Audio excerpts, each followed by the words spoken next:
In a galaxy ruled by fear, one human chose to stand between a hunted mother and the darkness chasing her. Courage rises, and the legend begins now.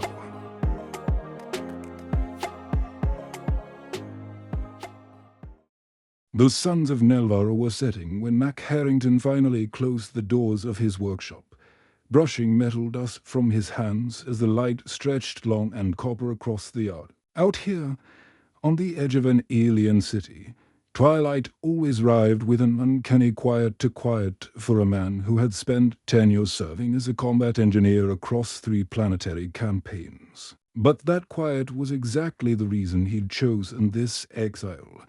Rex, his German shepherd, padded along beside him, tongue lolling, tail swishing in a lazy arc. The dog's presence grounded him more than anything else on this foreign world. Mac gave him a gentle pat behind the ears. "Well, buddy," he muttered, "another day, another credit that barely keeps the lights on." Rex gave a soft, satisfied grunt. The outskirts of Nelvara City weren't glamorous patches of dusty scrubland. Craggy rock formations, clusters of bioluminescent plants that glowed faintly at night like wandering fireflies. But the solitude suited him. Anyone looking at the modest house, the patched-together workshop, the lone human dwelling on a planet dominated by alien species, would think he'd lost everything. Mac knew better. He'd left war behind. He'd chosen this. He was halfway to the front door when the sky tore open. A blinding streak of white fire cut across the dusk to low, to fast. Mac froze, instincts slamming into place before his mind caught up. The air vibrated. A shockwave rolled across the property, rattling his teeth. Rex barked, hackles rising in a rippling wave along his spine. What the hell? The object plummeting from the heavens was small, streamlined, nothing like a cargo hauler, more like a personal shuttle. It screamed overhead and slammed into the ground just beyond Mac's workshop with a violent crash. Dirt erupted skyward in a geyser. A blast of hot wind swept across the yard. Mac didn't hesitate. Combat training that had been dormant for years surged up. Cold and precise. "Come on, Rex." He sprinted toward the crash, boots pounding over soil and stray scrap. The acrid scent of burning alloy bit into his lungs. Smoke billowed upward in sickly spirals. Even from a distance, he could see the shuttle's hull was beautiful once sleek lines. Polished plating, but whatever elegance it once had was crumpled and half buried in what used to be Mac's vegetable garden. Rex growled low, sniffing the air. Muscles tense. "Easy, boy," Mac whispered, though his own pulse was hammering. "Let's see what we're dealing with." He'd shimmered round the wreck. Steam hissed from ruptured coolant lines. Sparks flickered across the torn metal like dying fireflies. Mac moved slowly, eyes sweeping from movement anything that hinted at survivors or threats. Then he saw them. Bare footprints. Small ones, barely the size of his palm. Imprinted in the soft dirt, leading away from the ship, straight toward his house. His stomach dropped. Kids. There were kids on that shuttle, and they were in his home. "Rex," he murmured, hand drifting to the pistol at his hip. "Stay close." The front door wasn't forced. No shattered windows. Nothing out of place as he entered the living room. His tools lay scattered across the worktable just as he'd left them. A half-drunk mug of coffee sat on a crate, beside some open schematics. Everything looked normal. A small whimper broke the stillness. Mac pivoted instantly. Weapon drawn. Behind his worn leather armchair, 2 small figures huddled in the shadows, arms wrapped round each other. Mac went still, their faces smooth, blue-skinned. Luminous in the dim light peered up at him with enormous, ice-colored eyes. Alien children, humanoid, 5, maybe 6 years old, twins. Their hair was silvery white and fell in neat braids down their backs. They clutched strange plush toy creatures Mac had never seen in any xenobiology file. Mac slowly lowered himself to one knee, making himself smaller, less threatening. "Hey," he said softly. "Are either of you hurt?" They flinched at the sound of his voice, pressing tighter together. One of the girls shook her head but didn't speak. The other swallowed hard, her voice trembling like wind chimes. "Our mom is still on the ship." Mac's chest tightened. "She told us to run and hide," the girl added, eyes shining with fear. Mac's heart clenched painfully. A mother trapped in that wreck. A burning shuttle with damaged fuel cells. Minutes before detonation, if the worst-case scenario played out. "I'll help her," he promised immediately, rising to his feet. "You to stay right here. Rex will protect you." Rex gave a soft chuff as if in agreement. Positioning himself between the girls and the rest of the room, Mac moved toward the door and Rex lunged. The dog shoved himself in front of Mac, snarling at the closed door, teeth bared, eyes fixed on something beyond the walls. Something outside. "Rex, what is it, boy?" Mac's fingers tightened round his pistol. Rex had never acted like this unless danger was close. Danger he could smell, sense. Something was wrong, deeply wrong. He glanced back at the girls, who were now trembling visibly, then at the door again. His entire body prickled with the instinct he'd honed across a decade of warfare.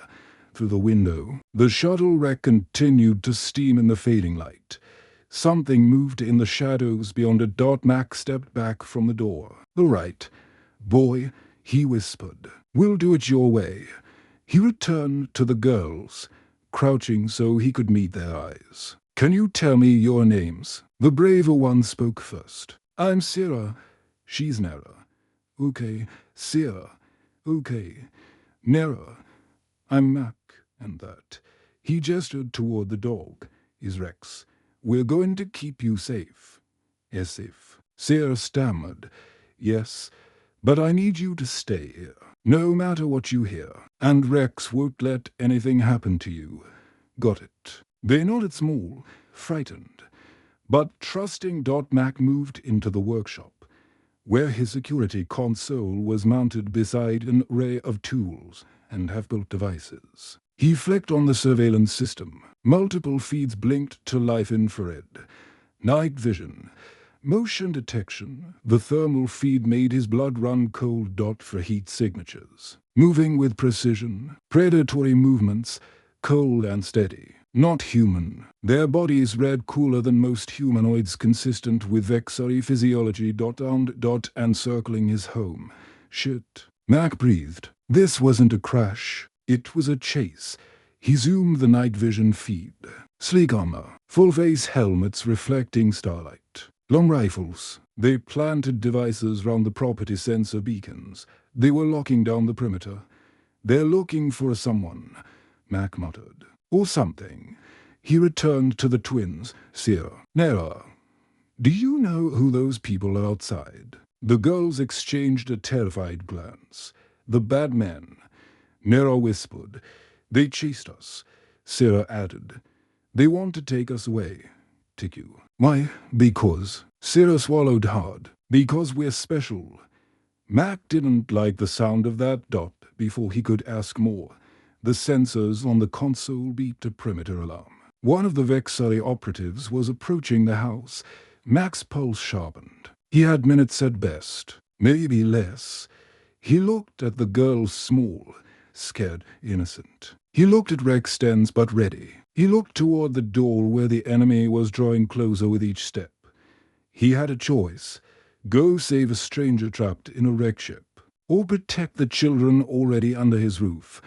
He let out a slow breath, feeling that old switch inside him click into place, the soldier waking up again after years of silence. "I'm going to help your mom," Mac told the girls, voice steady. "But we're going to do it smart, and we're going to do it together." Rex barked once short. Low, certain. And Mac knew the quiet life he'd built on this alien world just ended. The faint hum of Mac's security console still echoed in his ears as he double-checked the perimeter feeds. The 4 Vexari operatives were no longer content with merely circling his property. They had begun moving with a dangerous coordination, silent hand gestures, tighten the net pacing, sweeping the terrain with long-barreled rifles that emitted faint pulses of blue light. They were hunting, professional hunters, and far too confident for his liking. Mac tapped the thermal feed again, jaw clenching. Their movements were surgical, efficient. Years earlier, he might have respected that precision. Now, all he saw was a deadly threat closing in on terrified children hiding in his living room. Rex paced near the door, not barking now, just a deep, continuous rumble in his chest. A war drum, a warning. Mac holstered his pistol, turned to the twins, and dropped into a squat. Listen carefully, he said, keeping his tone calm, steady. Something for them to cling to. You did the right thing coming here, but those people outside, they aren't going to stop. Not unless we outthink them. Sierra's lip quivered. They'll take us, not if I have anything to say about it. The girls exchanged a look, twins communicating in that silent way only twins could. Nera gathered her courage. Mama said humans are good, she whispered. She said if anyone could help, it would be a human. Mac froze for a half-breath, not expecting the weight that simple sentence carried. Humans being good wasn't exactly a universal opinion across the galaxy, but she'd believed it. Their mother, that was enough. All right, he said. Here's what's going to happen. You to stay with Rex. He'll keep you hidden and safe. I'm going out there to get your mom. No, Sarah whispered, gripping her sister's hand. It's dangerous. Yeah, Mac said softly. It is. Something shifted in his chest as he watched their small faces, their hair reflecting the faint glow of the overhead lights. He'd spent years running from responsibility, from attachments, from anything that resembled family or purpose. And yet here he was ready to walk straight into a firefight for people he'd met 10 minutes ago. Rex nudged the girls, settling protectively in front of them. Good boy, Mac murmured. God, the dog lowered into a vigilant stance. Eyes sharp, Mac moved quickly, stepping into his workshop through the connecting hallway. The security feeds flickered but held. The Vexari had not yet disabled them, probably didn't know human tech well enough to care. The workshop smelled like soldering flux, motor oil, and aging metal. Tools lay scattered across benches. Half-built inventions crowded shelves. And beneath one workbench was a panel disguised as ordinary plating. He slid it open. Inside was a small compartment containing 2 smoke canisters, 3 remote trigger flares, and a compact pulse rifle wrapped in cloth. Mac unwrapped it, feeling the familiar weight settle into his grip like an old friend. He'd never stopped missing. So much for retirement, he muttered. He grabbed a small visor and night vision augmentation device and strapped it to his head. The plan formed. Quickly. Distract. Divide. Move. He cracked open the workshop's back exit. A narrow maintenance panel disguised by a false wall. It opened into the darkness behind the house, blocked from the approach of the Vexari sweep team. The night air hit his face cold, laced with dust and faint ozone from the wrecked shuttle. The twin moons hung low over the horizon. One tinged blue, the other pale gold. Mac crouched low and scanned the field. 2 Vexari were neither. Ship. 1 was moving toward his house. 1 was covering the far perimeter. They were good, but they weren't expecting a veteran. Terran combat engineer. Mac moved fast, sticking close to the shadows. He skirted the edge of a large scrap pile and reached the far side of the yard. The ground creaked with cooling metal from the crash. But he stayed silent. Once in position, he under flare, waited for the right moment and tossed it into a heap of scrap. The flare detonated in a burst of blinding white light and high-pitched whine. Vexari snapped toward it instantly. Rifles raised. Gotcha, Mac whispered, before they could triangulate. He pulled the pin on a smoke canister and rolled it down a slope. Thick grey smoke flooded the yard, engulfing the wreckage. While their sensors glitched with heat and smoke interference, Max sprinted low toward the shuttle. His heart pounded, not from fear, but from focus the rays-edged comm he'd lived in for years. He reached the side of the ship. The hull groaned, still cooling. Plates hissed steam. The main hatch was twisted, pried open on one hinge. He slipped inside. The interior was dim, lit only by emergency strips flickering blue. The vessel was clearly civilian sleek interior, soft lighting, comfortable seating, but everything was scorched, dented, or sparking. "Mama," he called softly, "if you can hear me, your daughters are safe. I'm here to help." A sound barely noticeable came from deeper in the ship. The galley. He raised his rifle and advanced. A floor panel shifted. A pair of ice-colored eyes stared up at him. A woman emerged cautiously from the same species as the twins. Blue skin, luminous, high cheekbones. Hair cut short, practical. She wore a black flight suit torn at the shoulder, smeared with dust and blue blood from a small wound on her forehead. But her gaze was sharp, fierce, assessing him in an instant. "How do I know you're not with them?" she asked, voice melodic but strained. "You don't," Mac answered honestly. "But your daughters are in my house, protected, and for Aunt Vexari are closing in. I'm your only real chance." She hesitated, then nodded. "That is accurate." Mac extended a hand to help her up. She accepted her grip surprisingly strong. "I'm very," she said. "My daughters Seer and Nera, they're safe." Mac repeated, scared. "But safe." A very exhaled, relief flickering across her face before determination hardened it again. "We must go. That's the plan." They slipped out the damaged hatch and into the lingering smoke. Mac guided her through blind spots, across uneven ground, back toward the workshop's rear entrance.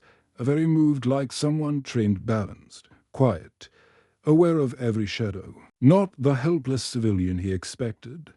They reached the concealed panel and slipped inside, closing it behind them. Inside the workshop, Mac halted, pressing a finger to his lips. Very stilled immediately. He listened. Footsteps, slow. Heavy dot inside the house. He exchanged a silent look with a very. They crept toward the inner door, left slightly ajar. Mac peeked through. What he saw twisted his gut. Rex lay on the floor alive, breathing, but unmoving, paralyzed. And standing over him was a Vexari operative, tall, armored, raising a sleek device that hummed with low energy. The alien's posture was rigid, confident. "The offspring are secure," the Vexari said without turning. "As per protocol." Max pulse checked. His gaze darted under the dining table. A panel small, just barely raised. The twins had followed his instructions. They were hiding in a crawl space. A Very's breath hitched beside him, silent. "Panic." Mac whispered. "I'll draw his attention. You get to the girls." A Very tightened her jaw, nodded once. Mac stepped into the doorway. "You know," he said conversationally, "you Vexari have a bad habit of trespassing." The operative turned, helmet reflecting the dim lighting. "A human," he said with disdain. "Irrelevant. Funny," Mac said, raising his rifle. "I was thinking the same about you." Before the Vexari could react, Mac fired not at the alien, but at the control device. The pulse blast shattered it in a spray of sparks. Rex's body twitched, limbs regaining strength as the disruptor effect broke. Then chaos erupted. A Very launched forward with startling speed, striking the Vexari in the side. Her movements were sharp, precise, trained. She wasn't just a scientist. The Vexari recovered quickly and swung his rifle toward her, but Mac barreled into him. The impact knocked them both to the floor. They grappled, blows exchanged viciously. "For someone irrelevant," the Vexari hissed. "You fight hard. Yeah, Mac grunted. I get that a lot. He slammed a knee into a joint in the alien's armor. The Vexari reeled, and in that split second, a very struck again targeting a weak seam Mac never would have known existed. The alien collapsed with a metallic thud. Mac rolled away. Breathing hard, Rex staggered up, growling, ready for round 2. But it was over. Avery didn't rush to Mac. Didn't even catch her breath. She ran to the floor panel, pulling it open. Mom. Two tiny voices cried. Sarah and Nara hurled themselves into her arms. Avery dropped to her knees, holding them close, shaking with relief. Mac watched, not intruding, just watching. Something warm stirred in his chest. This wasn't just relief or victory. It was the moment he realized he'd crossed a line. He wasn't helping strangers anymore. He was protecting a family that, somehow, already felt like his responsibility. Avery looked up at him, eyes bright not just with gratitude, with trust. Thank you, she whispered. Mac nodded, pulse steadying. We're not out of this yet, he said, checking the charge on his rifle. But we're going to make it. All of us, and for the first time in years. He believed it. Mac didn't waste a single second after the Vexari operative hit the floor. He moved, fast years of muscle memory taking over as he checked the alien's armor for hidden triggers, explosives, tracking nodes, or comms relays. The Vexari elite were rarely deployed alone. If one made it inside, the others would be close behind. He found a wrist module blinking with a faint purple hue, likely a biometric beacon. Without hesitation, he ripped it off and slammed it under a heavy hydraulic press in his workshop. The device shattered with a muffled crunch. Avery tightened her arms round the twins, whispering rapidly in their language, soft, melodic, reassuring. Both girls trembled, their small fingers digging into their mother's flight suit as though anchoring themselves to reality. Sarah peeked at the unconscious Vexari and shuddered. He almost found us, but he didn't. Max said firmly, "You did great." The girl looked at him, eyes wide and uncertain. It struck him how unnatural this situation was. Children, barely more than toddlers, forced to understand what it meant to be hunted. Mac's jaw hardened. "Not on my watch." Avery rose slowly, keeping the twins close as Rex limped toward them, whining softly. He nuzzled Sarah first, then Nera, checking, reassuring, promising. Nera buried her face in Rex's fur. "Good protector," she whispered. Mac knelt beside the dog, running hands over his body. No burns, no bleeding, just lingering neural paralysis. "He's going to be okay," Mac said. Stun device didn't penetrate fully. Avery's expression softened. "He protected them. He always does," Mac replied. A moment of silence passed, heavy but warm. Then the alarms on the console flickered. Mac turned sharply. Heat signatures approaching the remaining operatives had abandoned stealth and were closing fast. "They're regrouping," Mac murmured. "They know something went wrong." Avery's grip tightened on her daughters. "We can't fight all of them." "No," Mac said, rising and slinging the rifle across his back. "But we don't need to. We just need to move." He tapped the side of Rex's neck gently. "For now, guard." The dog obeyed instantly. Positioning himself again in front of the twins, Avery looked toward the front door, the obvious exit, but also the most dangerous. "They'll expect us to run." "Exactly," Mac said. "Which is why we won't." He pointed to the workshop floor, specifically the reinforced trapdoor most people mistook for a rusted metal plate. It was anything but. Beneath it lay a narrow maintenance tunnel, one he'd built years ago out of a stubborn habit of paranoia and soldier instinct. Rex barked once low, approving. Mac pried open the trapdoor with a metal rod and nodded toward the dark passage beneath. "Come on. We move fast. Quiet. Stay low." Avery didn't question it. She picked up Nero while Sarah held onto her sleeve. Together they climbed down into the narrow space. Mac sealed the hatch behind them, plunging the tunnel into cool darkness, illuminated only by the small emergency lamps he'd embedded along the walls. The air felt old, filled with the metallic tang of stored equipment and dust, but it was safe. More importantly, it was invisible to Vexari's sensors. Aliens tended to underestimate primitive infrastructure, ventilation shafts, outdated tunnels, maintenance cavities, stuff built before planetary integration became a thing. To Mac, these were lifelines. He led the way through the tunnel, moving faster than he thought possible in such a cramped space. Avery followed close behind, the twins clinging to her silently. After several minutes of crawling, the tunnel opened into a wide compartment beneath the workshop. The walls were lined with old generator pots, sealed crates, and backup supplies. "We'll come up here," Mac whispered. "The workshop door is closer to the outer perimeter, easier to slip out." Avery looked round with disbelief tinged with awe. "You built all this?" "Retired soldier's paranoia," Mac said. "Turns out it wasn't unnecessary after all." Before they could move, a faint metallic echo rippled through the tunnel behind them, the unmistakable clang of a boot stepping on the hatch they'd just used. Sarah gasped. Mac raised a finger to his lips. Silence. Footsteps. Above.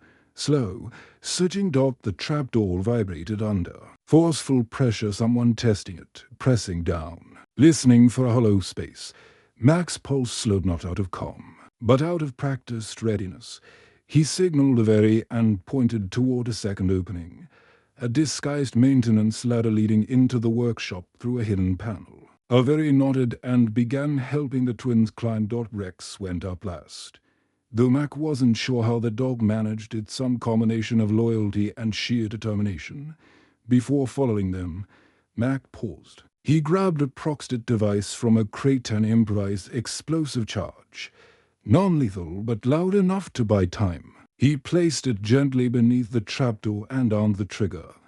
Then he climbed. The false panel slid open into the workshop. The room was dark except for the dim glow of a welding lamp left on the counter. Avery crouched low behind a table, twins clinging to her, Rex guarding them like a lion. Mac eased the panel back into place. Seconds later, boom. The floor shook as the proxed detonated under the trapdoor. Dust rained from the ceiling. The Vexai operative above must have been thrown off balance or knocked back entirely. "Move," Mac hissed. They slipped into the main workshop. Mac moved quickly, grabbing a duffel bag from under a bench. Inside were essential supplies, ammo cells, rations, water filters, medkits, flares, a portable jamming node. He slung it over his shoulder. Avery watched him, breathing fast but controlled. "They'll regroup quickly. I know. They'll bring reinforcements. Definitely. Then how can we?" Mac moved closer until their faces were inches apart, something electric passing between them. "Even in this chaos, because I've been in worse situations," he said softly. "And I didn't have anyone worth fighting for back then."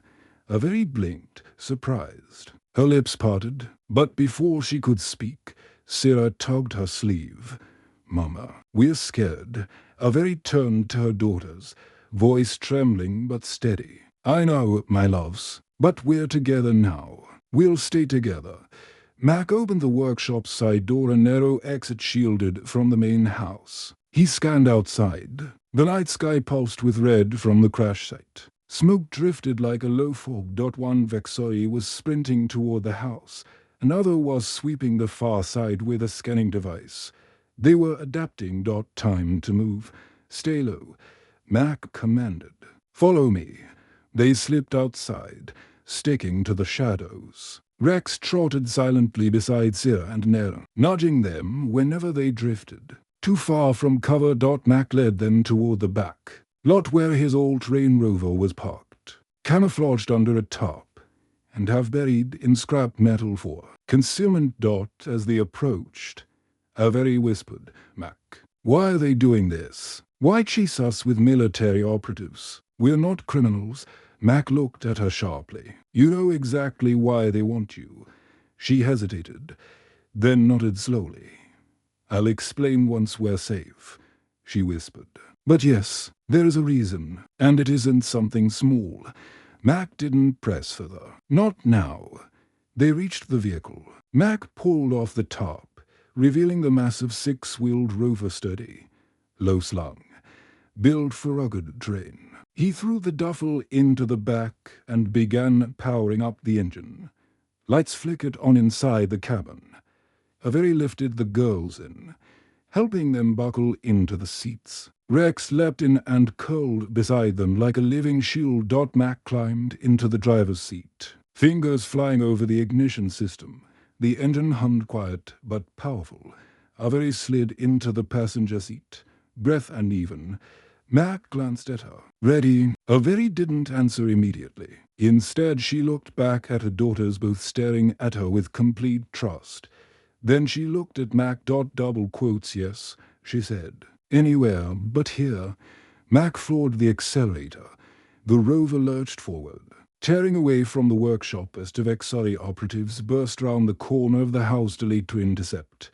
Pulse blasts lit the night behind them, but they were already gone, swallowed by the darkness of the Nelveran wilderness. Inside the rover, the twins clung to each other, wide-eyed. Avery gripped the seat, knuckles white. Rex pressed against the girls protectively. Mac kept his eyes on the trail ahead, gauging terrain and distance with every bump and jolt. They were alive. They had escaped for now. But the Vexari were relentless, and this was only the beginning. The rover bounded over uneven terrain, climbing deeper into the rugged outskirts of Nelvara. Jagged rock formations rose like broken teeth on them. Bioluminescent plants cast pale glows across the dirt. The twin moons overhead illuminated the wilds with ghostly silver light inside the cabin. The atmosphere was thick fear, adrenaline, uncertainty, but beneath it all pulsed something steadier. Resolve. Avery held tightly onto the handrail of the passenger seat, her breathing gradually settling. Sarah and Nera huddled close together in the back, Rex curled around them like a living shield, his warm body anchoring them in a world that had just tried to tear them apart. Mac drove with intensity, half soldier, half survivor, eyes scanning the darkness, mind running dozens of calculations per second. But occasionally, his gaze flicked to the woman beside him.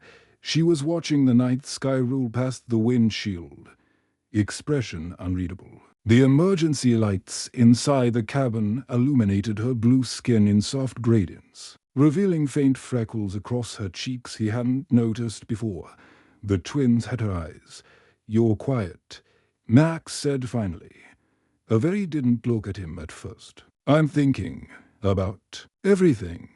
A hollow laugh slipped from her soft, tired. We were supposed to disappear. I planned every detail, every route, every backup plan. But I didn't account for. Her voice broke for a beat. I didn't account for the crash. Mac tightened his grip on the wheel. Crashes happen for a reason. Nothing happens by chance. Avery murmured. Mac considered that. Maybe not. But sometimes the universe throws you a lifeline. Avery turned her head toward him. You think you're our lifeline? Someone has to be. The words came out blunt, direct, more honest than he intended. Her eyes softened just slightly, but before she could respond, Nera's small voice drifted forward. Mama, where are we going? Avery twisted in her seat. Somewhere safe. Sweetheart, is it far? Sarah asked. Far enough. Mac replied, shifting the rover to navigate a steep rise. But you like it. It's quiet, warm. Rex has been there before, he approves. Rex thumped his tail twice, as if confirming. Sarah attempted a tiny smile. It flickered like a candle in the dark, but it held. Avery turned back. You have a place prepared. A bunker. Yeah, that's... Unusual for a lone human civilian. Mac shrugged. Old habits. In the war. He didn't answer immediately. The question hung in the air, raw and heavy. He'd never talked about those years with anyone, not even Rex. And Rex understood everything. Finally, he exhaled. 10 years as a combat engineer. Built things, blew things up, watched people get torn apart by conflicts that stopped making sense. His jaw tightened. After the last campaign, I couldn't keep going, so I came here. A planet nobody cared about. A place where no one would ask me to fight. I very studied him. Expression shifting, not pity, but comprehension, recognition. You wanted peace, she said softly.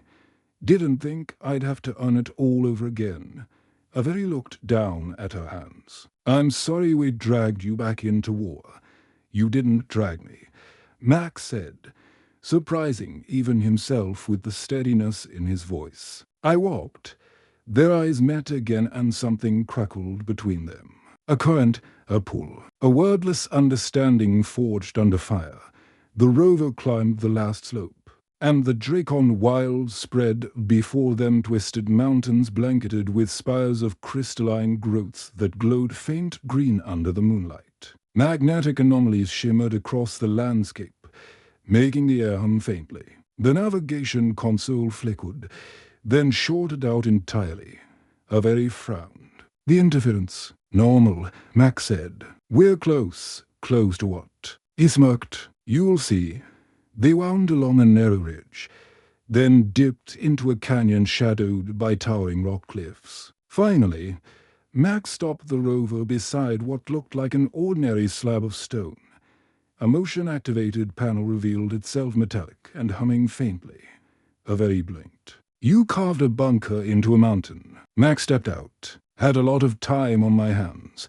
He keyed a code into a concealed interface. The rock face shimmered like a hologram and dissolved, revealing a reinforced door.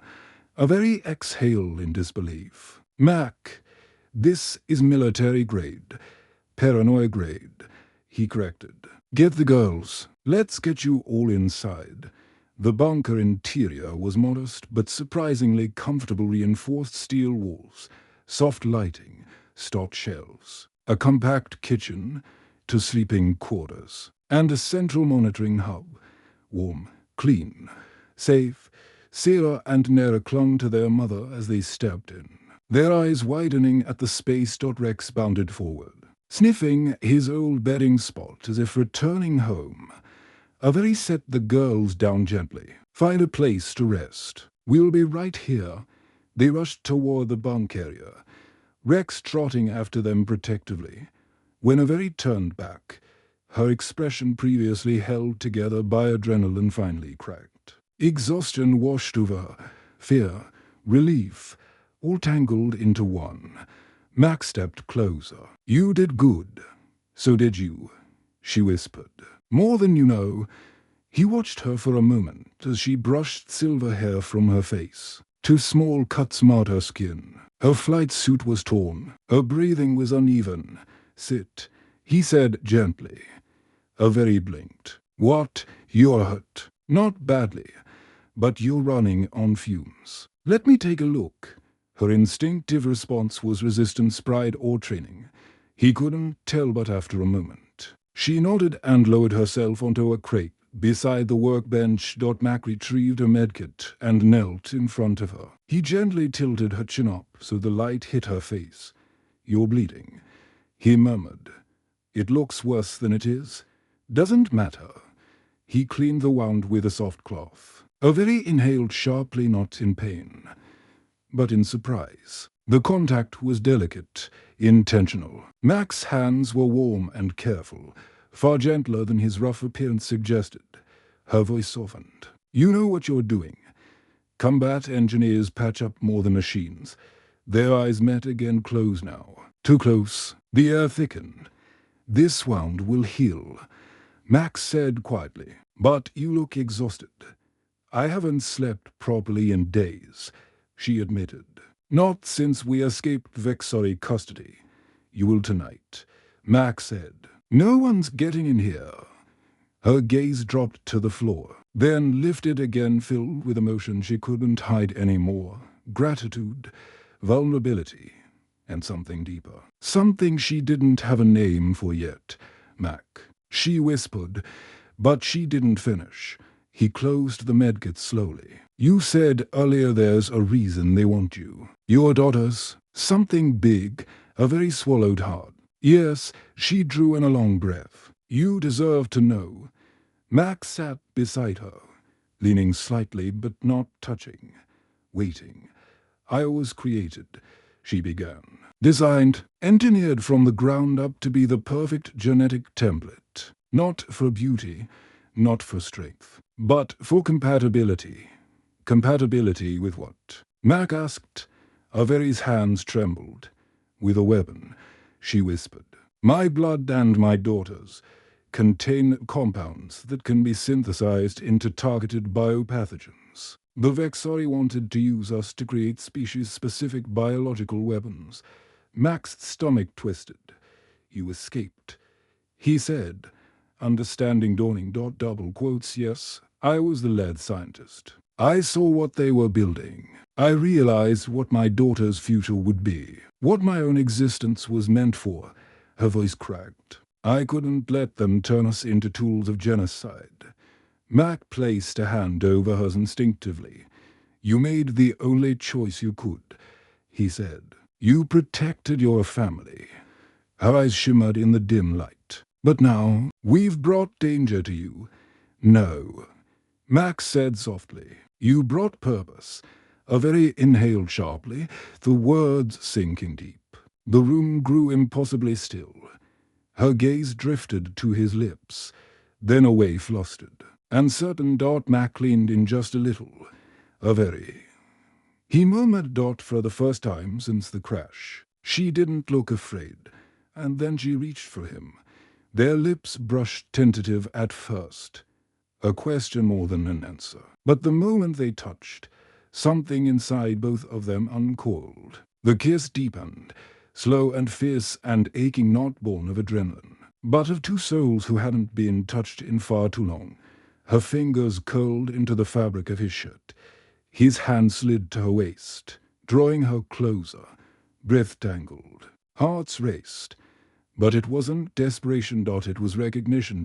When they finally parted, foreheads touching. Averi exhaled shakily. I don't know what this is. Neither do I, Mac admitted. But whatever it is, it's real. A small sound echoed from the bunk area, one of the twins shifting in their sleep. Averi pulled back gently, brushing her fingers against his. We should rest, she whispered. Yeah. He said, breath still unsteady. Long day tomorrow. They walked together toward the second sleeping quarter, smaller, but warm. Rex nudged his way in, circling twice before dropping to the floor like a free sentinel. Averi slid under the blanket beside him, her head resting lightly against Mac's shoulder. He wrapped an arm round her without thinking. For the first time in years, maybe ever, Mac felt whole outside. The wind howled across the mountains. Inside. For just one night, the world was quiet and safe. Morning on Nelvar never arrived gently. The Dracon wilds awoke in a wash of amber light that spilled across jagged cliffs and crystalline spires, scattering fractured colors across the rocky landscape. The magnetic field shimmered, bending light in strange arcs that made the horizon ripple like heat haze inside the bunker. The world remained dim, warm, and quiet. Mac stood at the communications console, one hand braced against the metal frame, the other adjusting frequency filters with a precision born of long-forgotten training. He had slept only a few hours. Light sleep, alert, every sense ready to snap awake. He wasn't the same man who'd lived in exile a week ago. Averi stepped beside him silently, her presence steady and warm. She wore one of his spare shirts, too large for her, sleeves rolled up, and a pair of utility pants she'd found in the supply drawers. On her, even borrowed clothes looked intentional, graceful. You were up early, she murmured. Couldn't sleep. thinking about the Vexori. Mac's jaw flexed, thinking about all of it. What they want, how far they'll go, and how far I'm willing to go to stop them. Avery studied him for a moment's soft eyes, sharp mind, understanding without needing explanations. Then she turned to the console as static flickered across the screen. What did you find? Mac exhaled, long and slow, trouble. He adjusted a final dial. The bunker's magnetic shielding interfered with most transmissions. But Mac knew how to find the gap's small windows where the distortions eased just enough to capture off-world comms. A broken Vexori transmission came through distorted, but decipherable. Containment breach. Mutation rate accelerating. Specimens unstable. Primary templates required for stabilization. Avery's shoulders stiffened. They're losing control. Yeah. Mac increased the gain slightly. And they're desperate. Another signal came through, stronger, more urgent. Emergency directive. Level 1 biohazard. Evacuate non-essential personnel. Secure all research assets. Priority retrieval. E-series templates. The last words landed like cold steel between them. Avery's breath caught. My daughters. Mac didn't sugarcoat it. They'll tear the planet apart looking for you. Silence settled heavy, suffocating. Avery's fingers curled round the console edge. When she finally spoke, her voice trembled with tightly controlled dread. Mac. The E-series program wasn't just theoretical. They already synthesized early-stage pathogen strains designed to target specific genomes. My genome, the girls, theirs are still contained. But if the system fails, Mac didn't need her to finish the sentence. You're saying if this breaks containment, it won't just kill Vexori. It could kill everything, Avery whispered. The mutation rate alone is catastrophic. Interstellar catastrophic. Mac felt the weight hit him square in the chest. The mission, the problem, was suddenly bigger than one family. Bigger than Nelvara. Bigger than any one world. A quiet sound drew their attention. Two small figures stood in the doorway. Sira and Neraher tussled from sleep, eyes wide with concern, holding onto each other's hands. Mama, why are you scared? Sira asked. Avery immediately knelt, gathering them into her arms. I'm not scared, my loves. Just thinking. You're thinking loud. Nera said with uncanny perceptiveness. We can feel it. Mac crouched in front of them, offering a calm smile. Your mom and I are just working on a problem. Grown-up stuff. It looks scary. But that's only because we're thinking really hard. The twins studied him with those intense ice-colored eyes far too wise for their age. You'll fix it, right? Sira asked. Mac blinked. You think I can fix everything? Humans do, Nera said simply. That's what the stories say. Avery shot Mac an embarrassed look. They weren't supposed to access those files. But we did. Sira chimed in. And the humans always help. Mac's chest tightened unexpectedly. A different kind of pressure, a responsibility he hadn't asked for, but one he wasn't willing to walk away from. Before he could respond, the console chirped sharply. A new transmission, clear, authoritative, dangerously calm. This is Director Krell of the Vexari Biological Authority. Avery went pale. Mac turned the volume up. Containment failure has reached irreversible parameters. All E-series material is to be retrieved with extreme prejudice. Repeat, extreme prejudice authorized. Nera clutched her mother's arm. Extreme. What does that mean? Avery pressed her lips together. Mac answered softly. It means they're scared. And desperate people make stupid decisions. Silence again.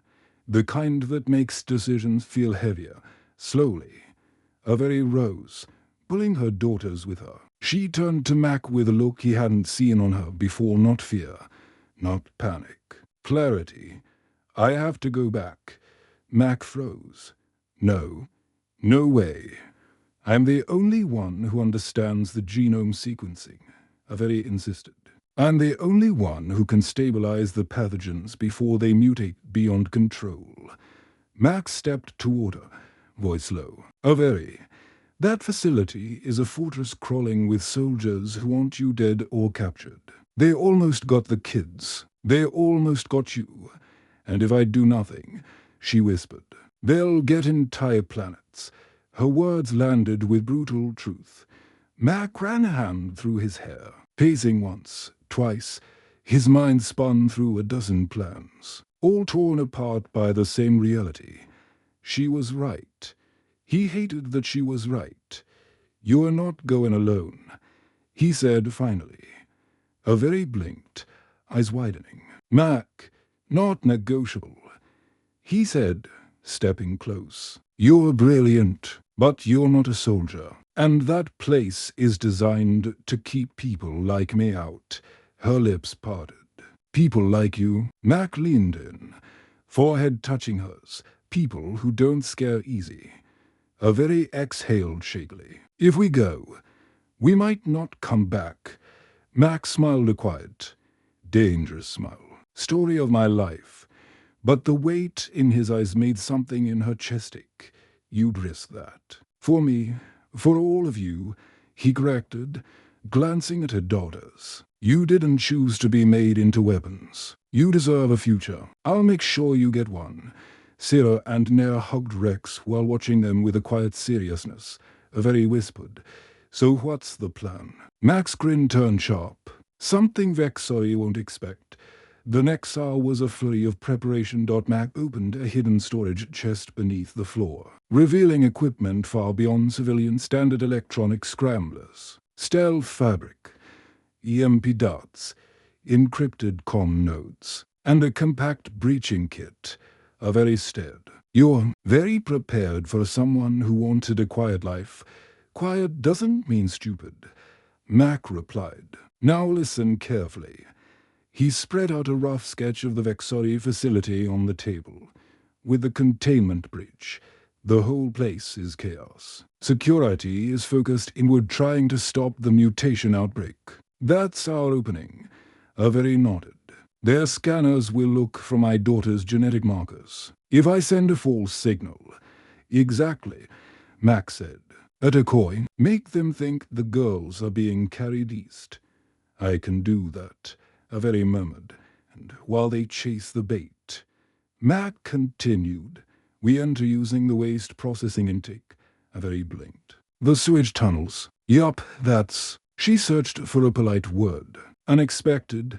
Which is why it'll work. Vexari treat waste a sacred taboo. They won't guard it. They won't scan it. They won't even think about it. Avery couldn't help a small smile. Human tactics are imaginative. That's a nice way of saying insane. A complimentary way.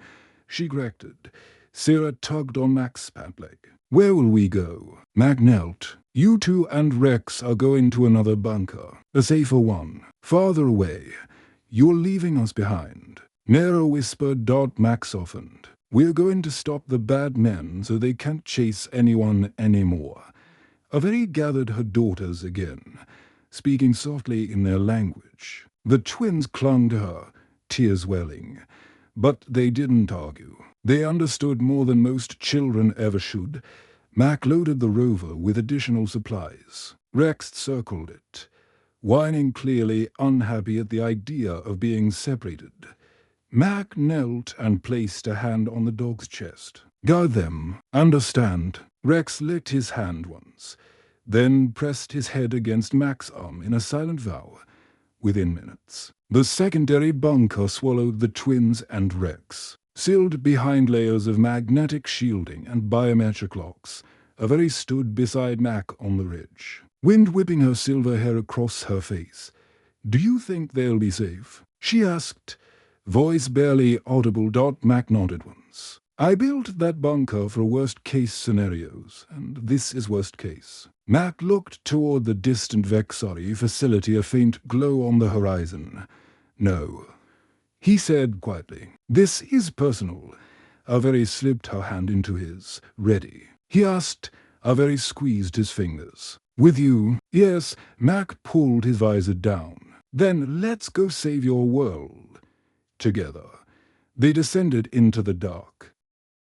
Night blanketed the Vexari research facility in pulsing red alarms and chaotic movement. From a ridge several kilometers away, the towering spires glowed like the bones of some colossal beast thrashing under its own weight. Hazmat teams sprinted in and out of the central complex. Armed security units formed nervous perimeters. Shuttles readied for evacuation with frantic urgency. Mac crouched low behind a twisted outcrop of stone, scanning the compound through his tactical binoculars. They're scared. He murmured "AVRI." Lying beside him on the ridge, followed the flickering lights with grim familiarity. A Level 1 containment breach means their internal systems have failed. The mutation is spreading faster than anticipated, and they still think the cure comes from you.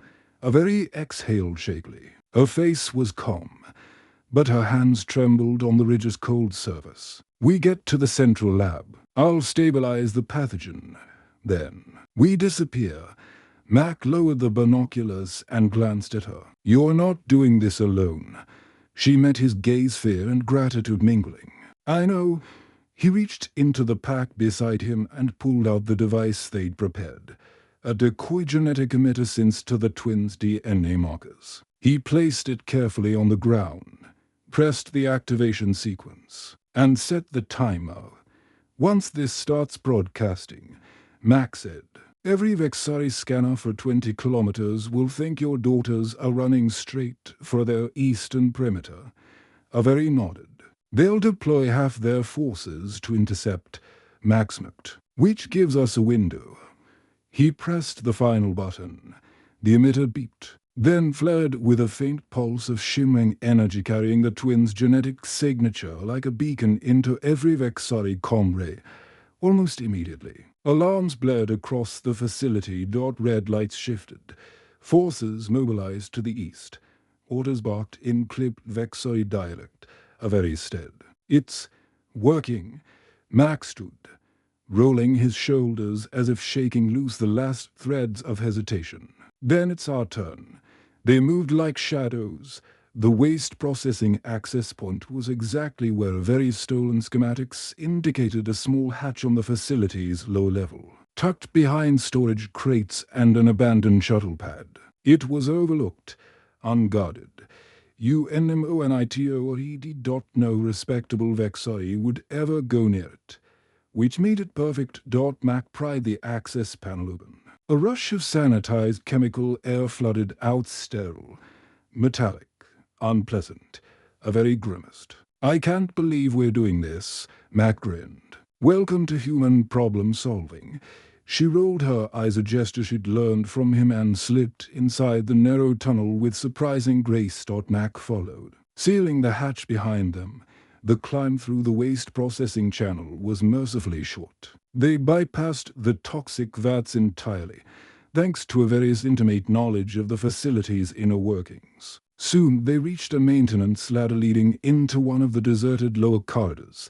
A very paused halfway up the ladder. From here, we have exactly 6 minutes before the Vexari realize the decoy signal isn't moving. We'll be out before then, Max said confidently. Climbing behind her, Avery reached the top, slid open the maintenance grate, and slipped into a dimly lit passageway. It smelled of sterilization mist and overheated electronics. Mac emerged after her, pulling the grate closed. Avery scanned the corridor. It's clear. Security teams must be at the eastern perimeter. Then let's move. They navigated the winding hallways with urgency. The lights flickered erratically. Distant alarms pulsed. Automated drones scuttled past, ignoring them thanks to the override command Avery injected into the system earlier. Mac found himself watching her move, efficient, quick, thoughtful. She knew this place intimately. Every turn, every blind spot, every potential threat. But she also knew every chance at survival. They reached a heavy sliding door leading to the central laboratory. Avery stopped. Her breath hitched. This is where they created us, she whispered. Mac touched her arm gently. And this is where you end it. Avery lifted her chin. Yes, she pressed her palm to the biometric panel. The door slid open with a hiss dot inside. The lab was a storm of chaos. Containment fields sputtered round stations where samples writhed and pulsed under unstable mutation. Holographic displays flashed warning sequences. The air vibrated with the low hum of failing energy shields, and at the center of it, all Director Krell, tall, rigid, armored in ceremonial Vexori biosteel. His ridged forehead was flushed deep violet, the color of rage for his species. Long fingers tapped furiously across a console, attempting to override a cascade of system failures. His head snapped up the moment Avery stepped inside. "Scientist Avery," he hissed, voice cold and metallic. "You dare return." Max stepped in behind her, rifle raised. "Good to see you too, buddy." Krell's eyes narrowed. "A human contaminating my facility.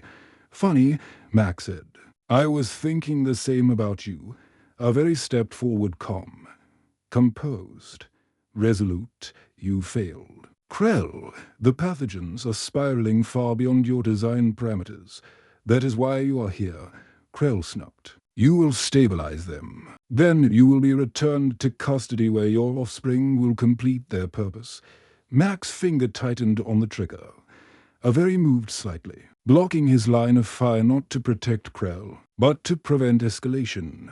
"No," she said. "My daughters will never be your test subjects." Krell laughed a harsh, grating sound. "You were created, engineered. You do not get to choose." Avery's eyes hardened with fire. "I just did." She strode to the console beside Krell, moving faster than he anticipated. Her fingers flew across the controls, bypassing layers of security with ease. Krell lunged. Mac intercepted him, slamming the butt of his rifle into the director's arm. The alien staggered but recovered swiftly, swinging a plasma-sheathed blade from his belt. "You will not interfere, human." Mac ducked the swing, grabbed Krell's wrist, and twisted hard. The blade clattered to the floor. Krell snarled, striking with inhuman strength, sending Mac skidding back against a workstation. Avery spun, eyes wide. "Mac," he raised a hand. "Do what you came here for." "I've got him." Krell lunged again. Mac rolled under the strike and tackled him into a containment pillar. Sparks rained as equipment shattered. Meanwhile, Avery reached the central terminal. Streams of genetic sequences poured across the holographic display, mutating, destabilizing, fracturing into lethal patterns. Her hands shook, but only for a moment. She inhaled deeply. Then she began. The room filled with frantic code. Avery's fingers blurred across the interface. Energy surged as she initiated a counter-sequence, injecting corrective genetic data into the pathogen's core. Krell realized. Do what she was doing. "No," he roared, flinging Mac off with a burst of enhanced strength. "You will not destroy decades of research." He charged at AVI. Mac sprang forward, grabbed Krell's leg, and yanked with all his strength. The director collapsed to one knee, allowing Mac to slam him back down. Avery didn't look away from the terminal, not even for a second. Her voice was steady. "Another 10 seconds. Krell threshed violently. "You belong to us." Mac pinned him down by sheer will. "She belongs to herself." A piercing chime echoed through the lab. Avery froze, breath trembling. "It's done," she whispered. The containment field stabilized.